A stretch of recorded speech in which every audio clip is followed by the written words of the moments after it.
everyone, welcome to your history class. We are doing 7th chapter of 11th history. The name of the chapter is Changing Culture Traditions, बदलती हुई सांस्कृतिक परंपराएं. ये इस chapter का 5th part है. पहले के 4 पार्ट्स को अगर आपने नहीं देखा है तो वो आप मेरे चैनल के प्लेलिस्ट पर जाकर देख सकते हैं. आज हम पढ़ने वाले हैं डिबेट्स विद क्रिश्चियनिटी. ईसाई धर्म में जो भी वाद विवाद हुए उन्हीं को इस पार्ट में डिस्कस करने वाले हैं. तो चलिए स्टार्ट करते हैं. ट्रेड, ट्रैवल, मिलिट्री कॉन्क्वेस्ट और डिप्लोमेटिक कॉन्टैक्ट्स की वजह से जो इटालियन टाउन्स और कोर्ट्स थे उनके रिश्ते वर्ल्ड के अलग अलग देशों में बनना स्टार्ट हो गए थे. ये जो नया कल्चर था इसको लोगों के द्वारा ना सिर्फ एडमायर किया गया बल्कि जो एजुकेटेड और वेल्दी लोग थे उनके द्वारा इसे अपनाया भी गया. लेकिन जो ऑर्डिनरी लोग थे उन तक ये आइडिया बहुत कम पहुंचा और उसके पीछे रीज़न ये था कि वो कम पढ़े लिखे थे. पढ़े लिखे ना होने की वजह से जो ये नई नई प्रिंटेड बुक्स थी इस नए आइडिया को लेकर उन्हें वो इसे ग्रैब नहीं कर पाए और इसीलिए इस नए कल्चर से वो क्या है अनजान ही रह गए. 15th सेंचुरी और अर्ली 16th सेंचुरी में नॉर्थ यूरोप की यूनिवर्सिटीज़ में बहुत सारे ऐसे स्कॉलर्स थे जो ह्यूमनिस्ट आइडिया की तरफ अट्रैक्ट हुए. जैसा काम उनके इटालियन कलीग्स कर रहे थे, मीन्स जो काम इटालियन ह्यूमनिस्ट कर रहे थे, इटालियन ह्यूमनिस्ट क्लासिकल ग्रीक और रोमन टेक्स्ट के ऊपर फोकस कर रहे थे और क्रिश्चियंस की होली बुक्स को पढ़ रहे थे. सो जो काम इटालियन ह्यूमनिस्ट कर रहे थे सेम वही काम जो है यूरोप के दूसरे ह्यूमनिस्ट भी कर रहे थे. बट अभी भी कुछ लोग ऐसे थे जो ह्यूमनिस्ट मूवमेंट को डोमिनेट करना चाहते थे और उनमें से थे इटली के प्रोफेशनल स्कॉलर्स. इटली के जो प्रोफेशनल स्कॉलर्स थे वो नहीं चाहते थे कि ये ह्यूमनिस्ट का जो आइडिया है वो इमर्स हो या फिर स्प्रेड हो. ओके, चर्च के भी कुछ ऐसे मेंबर्स थे जो ह्यूमनिस्ट आइडिया की तरफ अट्रैक्ट हुए. जैसे कि नॉर्थ यूरोप के जितने भी चर्च के थे उनके मेंबर्स इस ह्यूमनिज्म आइडिया की तरफ अट्रैक्ट हुए. उन्होंने होली बुक्स को पढ़ा और होली बुक्स पढ़ने के बाद उन्होंने ये एनालाइज किया कि हमारा जो धर्म है वो एक बहुत ही सिंपल धर्म है लेकिन उसके अंदर कुछ अननेसेसरी रिचुअल्स को ऐड कर दिया गया है. उन्होंने लोगों को इंस्पायर किया कि वो इन अननेसेसरी रिचुअल्स को ना माने. उनके अकॉर्डिंग ह्यूमन बीइंग एक फ्री और रेशनल एजेंट हैं. वो फ्रीली अपना काम कर सकते हैं, अपने विचारों के साथ तर्क वितर्क कर सकते हैं, दूसरों के साथ तर्क वितर्क कर सकते हैं और अपने नए नए विचारों को इमर्स करके उसके अकॉर्डिंग काम भी कर सकते हैं. ओके, उसके बाद के जो फिलोसफर हुए उन्होंने भी इसी आइडिया के ऊपर फोकस किया. वो एक बिलीफ से इंस्पायर्ड थे कि भगवान हमसे बहुत ज़्यादा दूरी पर है. ए डिस्टेंट गॉड, भगवान जो है हमसे बहुत ज़्यादा दूरी पर है. उन्होंने ह्यूमन बीइंग को बनाया और बनाने के बाद जो है हमें फ्रीली छोड़ दिया कि हम फ्रीली अपनी लाइफ को किसी भी तरीके से जी सकते हैं. उन्होंने कहा कि अगर हमें हैप्पीनेस को पाना है तो वो अभी और यहीं पर पाना होगा, किसी दूसरी जगह पर हम हैप्पीनेस को नहीं पा सकते हैं. कुछ क्रिश्चियन ह्यूमनिस्ट जैसे कि थॉमस मोरे जो कि इंग्लैंड से थे और इरेस्मस जो कि हॉलैंड से थे, उन्होंने क्या फील किया कि चर्च में रहने वाले जो ये लोग हैं वो बहुत ज़्यादा लालची बन गए हैं. उनका काम सिर्फ एक ही रह गया है, वो है ऑर्डिनरी लोगों से ज़्यादा पैसा इकट्ठा करना. और इसके लिए उन्होंने एक मेथड को अपनाया जो उनका फेवरेट मेथड था, वो था इंडल्जेंसिस. इंडल्जेंसिस का मतलब है अपने पापों को स्वीकार करना. आपने मूवीज़ में भी अगर चर्च के सीन को देखा है या फिर एक्चुअल में भी आप अगर चर्च में गए हैं तो आपने वहाँ पर एक कॉन्फ्रेंस रूम को देखा होगा. उसमें क्या होता है कि जो भी लोग गलत काम करते हैं वो उस रूम में जाते हैं और अपने गलत कामों को कन्फेस कर लेते हैं पादरी के सामने. उसके बाद पादरी क्या कहते हैं उन्हें कि भाई हाँ अब आप अपने गलत कामों से जो है फ्री हो चुके हैं, अपने पापों से फ्री हो चुके हैं. तो थॉमस मोरे और इरेस्मस ने कहा कि ऐसा हमारे धार्मिक ग्रंथों में कुछ भी नहीं लिखा हुआ है, बाइबल में ऐसा कुछ भी नहीं लिखा हुआ है. ये सिर्फ एक मेथड है जिसको कि प्रीस्ट ने अपनाया है लोगों से पैसा इकट्ठा करने के लिए. ओके, सो उन्होंने लोगों को यही कहा कि जो अननेसेसरी रिचुअल्स ऐड कर दिए गए हैं उन्हें हमें फॉलो करने की कोई भी ज़रूरत नहीं है. उनके अकॉर्डिंग चर्च में रहने वाले जो प्रीस्ट हैं वो नहीं चाहते कि बाइबल को मदर टंग में ट्रांसलेट किया जाए, क्योंकि उन्हें लगता है कि अगर बाइबल को मदर टंग में ट्रांसलेट कर दिया गया तो ऑर्डिनरी लोग भी फिर जो है बाइबल में जितने भी बातें लिखी हुई हैं उनको जान जाएंगे और फिर जो है प्रीस्ट के द्वारा जो ये अननेसेसरी रिचुअल्स को जो ऐड कर दिया गया है उन्हें नहीं मानेंगे. सो उन्होंने कहा कि हमें इन अननेसेसरी रिचुअल्स को नहीं मानना है और ज़्यादा से ज़्यादा अपने धार्मिक ग्रंथों को हमें पढ़ना है. ओके, यूरोप के ऑलमोस्ट हर एक पार्ट में पीजेंट्स ने रेबल स्टार्ट कर दिया था। क्यों स्टार्ट किया था? क्योंकि पीजेंट्स को एक फिक्स टैक्स जो है चर्च को देना होता था। अब पीजेंट्स ने कहा कि हम किसी टाइप का कोई भी टैक्स चर्च को नहीं देंगे। ओके, हम जो है इसके साथ साथ जो यूरोप में रहने वाले जो प्रिंस थे वो भी इरिटेट हो चुके थे इस चीज़ से कि जो चर्च में रहने वाले जो ये प्रिस्ट हैं वो बहुत ज़्यादा इंटरफेयर करते हैं उनके कामों में। वो इस चीज़ से इरिटेट हो चुके थे।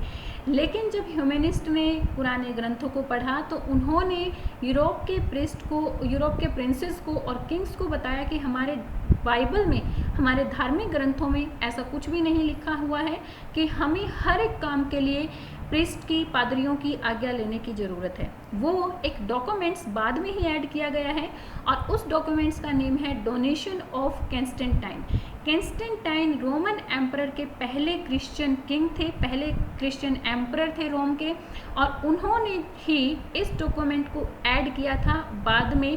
ये एक जालसाजी से तैयार किया हुआ डॉक्यूमेंट था। ओके, अब एक जर्मन मॉन्क जिनका नेम मार्टिन लूथर था, उन्होंने 1517 में एक कैंपेन को लॉन्च किया कैथोलिक चर्च के अगेंस्ट। उन्होंने लोगों को कहा कि हमें गॉड से मिलने के लिए किसी प्रिस्ट की ज़रूरत नहीं है, प्रिस्ट को मीडिएटर बनाने की ज़रूरत नहीं है, हम गॉड से डायरेक्टली मिल सकते हैं। उन्होंने अपने फॉलोअर्स को कहा कि हमें भगवान के अंदर विश्वास रखना चाहिए, ये ही वो विश्वास है जो हमें राइट लाइफ जीने के लिए आगे बताएगा, कि गाइड करेगा कि हमें किस तरह से राइट लाइफ जीनी है, और यही वो विश्वास है जो हमें हेवन में भी एंट्री करवाएगा। मीन्स उनका कहना था, मार्टिन लूथर का, कि अगर हम भगवान पर विश्वास रखते हैं तो हम भगवान को पा सकते हैं, उसके लिए हमें किसी मीडिएटर की ज़रूरत नहीं है। भगवान पे विश्वास रखने से हम अपने लाइफ को राइट वे से जी सकते हैं और स्वर्ग को भी पा सकते हैं। उनका जो ये कैंपेन था, उनका नेम रखा गया, उसका नेम रखा गया प्रोटेस्टेंट रिफॉर्मेशन। ओके, और बाद में जर्मनी और स्विट्ज़रलैंड के लोगों ने भी इस रिफॉर्मेशन को, इस कैंपेन को आगे लीड किया। इस कैंपेन को लीड करने के पीछे रीज़न ये था कि वो पोप और चर्च के रिश्तों से फ्री होना चाहते थे, उन्हें तोड़ना चाहते थे। उनके विचारों को उल्रिक ज्विंगली ने आगे लीड किया। उल्रिक ज्विंगली के बाद जीन कैल्विन ने भी उनके विचारों को पॉपुलर किया। उनके विचारों को मर्चेंट्स के द्वारा बहुत माना गया, मर्चेंट्स उनकी बैकबोन बने, और इसी वजह से उनका जो ये आइडिया था वो बहुत ज़्यादा पॉपुलर हो गया था। ओके, ठीक है। अब टाउन्स में, क्योंकि मर्चेंट्स ने मानना शुरू कर दिया था, तो टाउन्स में ये आइडिया बहुत ज़्यादा पॉपुलर हो गया था, लेकिन रूरल एरिया में अभी भी चर्च का इन्फ्लुएंस एज इट इज़ बना हुआ था। एक और दूसरे जर्मन रिफॉर्मर्स थे, एना बैप्टिस्ट एक रेडिकल थे। रेडिकल वो लोग होते हैं जो सोसाइटी में हर एक चीज़ को चेंज कर देना चाहते हैं। मीन्स पुराने जितने भी रीति रिवाज होते हैं उनको चेंज कर देना चाहते हैं। तो एना बैप्टिस्ट एक रेडिकल थे, वो चाहते थे कि हर एक चीज़ चेंज हो। उन्होंने कहा कि सेल्वेशन, मुक्ति हमें तभी मिल सकती है जब सोसाइटी में जो सोशल ऑपरेशंस हो रहे हैं, जब उनका एंड हो जाएगा। मीन्स जो गरीब लोगों को, छोटे लोगों को जो दबाया जाता है, जब इसका एंड हो जाएगा तभी हमें मुक्ति मिल सकती है। उन्होंने कहा कि भगवान ने हम सबको एक बनाया है, फिर हम क्यों जो है किसी को टैक्स पे करें। आगे उन्होंने कहा कि हमें पूरा राइट है कि हम अपने अकॉर्डिंग अपने प्रीस्ट को चूज़ कर सकते हैं। और उनका ये जो आइडिया था, ये पीजेंट्स के द्वारा, जो फेडुलिज्म के द्वारा ओप्रेस्ड किए हुए, फेडुलिज्म से दबे हुए जो पीजेंट्स थे, उनके अंदर बहुत ज़्यादा फेमस हुआ।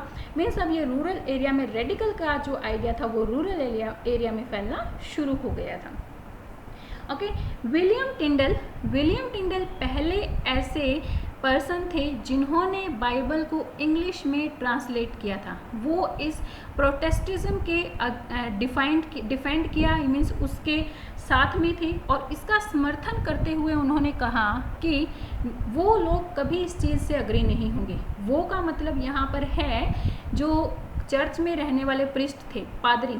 उन्होंने कहा कि पादरी जो है कभी इस चीज़ से अग्री नहीं होंगे कि हमारे जो धार्मिक ग्रंथ हैं उनको सिंपल लैंग्वेज में, मदर टंग में ट्रांसलेट किया जाए, क्योंकि मदर टंग में ट्रांसलेट होने के बाद ऑर्डिनरी लोग भी जो है इसके बारे में जान जाएंगे, और अगर ऑर्डिनरी लोग इसके बारे में जान जाएंगे तो वो उनकी बातों को नहीं मानेंगे। अब जो उनका मोटो था दुनिया को अंधकार में रखना, वो उनको पूरा नहीं कर पाएगा, वो पूरा नहीं हो पाएगा। और जो झूठ पर जो अपने सिद्धांत चला रहे थे, लोगों से पैसा लूट रहे थे, वो भी पूरा नहीं हो पाएगा अगर हमारे धार्मिक ग्रंथों को ट्रांसलेट कर दिया गया तो। मुझे जो है न्यू टेस्टामेंट मीन्स जब बाइबल को मदर टंग में या फिर ऑर्डिनरी लैंग्वेजेस में ट्रांसलेट किया गया तो वो था न्यू टेस्टामेंट। वो कहते हैं कि मुझे न्यू टेस्टामेंट क्यों लिखना पड़ा, क्यों मैं उसकी तरफ मूव हुआ। मैंने अपने अनुभवों से ये जाना कि जो ऑर्डिनरी लोग हैं वो तो हमारे धर्मों की सच्चाई को जानते ही नहीं हैं, और जब तक उनके पास हमारे ग्रंथ नहीं पहुंचेंगे वो हमारे धर्मों की सच्चाई को नहीं जान पाएंगे। इसीलिए मैं चाहता हूं कि हमारे जो धार्मिक ग्रंथ हैं वो मदर टंग में ट्रांसलेट हो जाएं। ओके, लूथर जो थे, मार्टिन लूथर ने रेडिकलिज्म को सपोर्ट नहीं किया। मीन्स ऐसे लोग जो सोसाइटी को पूरी तरह से चेंज करना चाहते थे उनको सपोर्ट नहीं किया था। इवन उन्होंने जर्मन रूलर्स को कहा कि जो पीजेंट्स रेबेलियन कर रहे हैं, जो ये पीजेंट्स विरोध कर रहे हैं, उन्हें दबा देना चाहिए, उन्हें सप्रेस कर देना चाहिए, जो कि रूलर्स के द्वारा 1525 में किया भी गया था। लेकिन फिर भी रेडिकलिज्म सर्वाइव कर रहा था। उन्होंने जो है एक प्रोटेस्टेंट, फ्रांस के एक प्रोटेस्टेंट्स के साथ जो है मर्ज हो गए थे। ये प्रोटेस्टेंट्स क्या कर रहे थे, कैथोलिक रूलर्स के अगेंस्ट जो है अपने मूवमेंट को चला रहे थे। फिर धीरे धीरे जो है कैथोलिक रूलर्स ने, जो चर्च, फ्रांस में रहने वाले जो चर्च के रूलर, कैथोलिक चर्च के लोग थे, उन्होंने इस रेडिकलिज्म को मानना शुरू कर दिया। उन्होंने कहा कि भाई हाँ चलो ठीक है, जिस तरह से आप पूजा करना चाहते हैं, आप जिस तरह से वर्शिप करना चाहते हैं वो आप कर सकते हैं। अब इंग्लैंड के रूलर्स ने भी चर्च से अपने कनेक्शन को तोड़ दिया था। अब चर्च के जो हेड थे वो इंग्लैंड के किंग और क्वीन बन गए थे। ओके, सो इस तरह से कैथोलिक चर्च भी इन विचारधाराओं से अछूता नहीं रह सका था। उसके अंदर भी कुछ न कुछ रिफॉर्म होना शुरू हो गए थे। इटली में रहने वाले जो प्रीस्ट थे, इटली के चर्च में, इटली और स्पेन के चर्च में रहने वाले जो प्रीस्ट थे, उन्होंने सादा जीवन जीना शुरू कर दिया था और जो नीडी लोग थे उनकी हेल्प करना भी शुरू कर दिया था। इसके लिए उन्होंने इग्नेशियस लॉयला ने, जो कि चर्च के ही एक मेंबर थे, इग्नेशियस लॉयला ने 1540 में सोसाइटी ऑफ जीसस नाम की एक संस्था की स्थापना की। इस संस्था का काम था लोगों की हेल्प करना, नीडी लोगों की हेल्प करना, और उनके जो फॉलोअर्स बने उन्हें जेसुइट कहा गया। जेसुइट लोगों का जो मोटो था वो था लोगों की, पुअर लोगों की सेवा करना, उनकी हेल्प करना और दूसरों के कल्चर को समझना, उनकी नॉलेज को गेन करना। ओके, सो आज हम यहीं तक करने वाले हैं। I hope you got all the things related to this part. Tell me in comment section, like and share my videos and subscribe my channel for new updates. Thank you. Bye bye. Keep learning.